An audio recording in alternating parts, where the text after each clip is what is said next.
கோயிலுக்கு பசு நேர்ந்து விட்டா கோயிலுக்கு விட்டணும். அதை எடுத்துன்னு போய் விற்றுட்டு காசு எடுத்துன்னு வந்து ஊரை கூட்டி சோறு போட்டு அப்புறம் பெட்ரோல் போட்டேன், அப்புறம் பிரியாணி போட்டேன், வாட்டர் பிடிச்சேன், இதெல்லாம் கணக்கு எழுதி ஒரு லிஸ்ட்டு கொடுத்தா என்ன அர்த்தம்? கோயிலுக்கு மேர்ந்து விட்டா கோயிலுக்கு தான் பசு. அந்த காசில் நீ ஊருக்கு சாப்பாடு பண்ணணும்னா உன் சொந்த காசில் சாப்பாடு கூட. இந்த மாதிரி நிறைய இடத்துல வந்து நிறைய கோயிலில் இந்த மாதிரி தான் நேர்ந்து விட்டேன்னு சொல்லிட்டு எடுத்துகிட்டு போய் கசாப்பு கடைக்கு விற்றுட்டு இந்த காசை வச்சு ஊருக்கெல்லாம் தான தர்மம் பண்ணின்னு கடைசியில் ஏமாத்திட்டு போடுறானுங்க.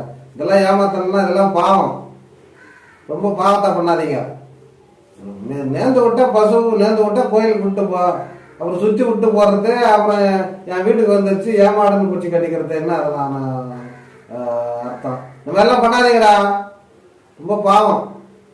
எல்லாம் கரெக்டாக பண்ணுங்க.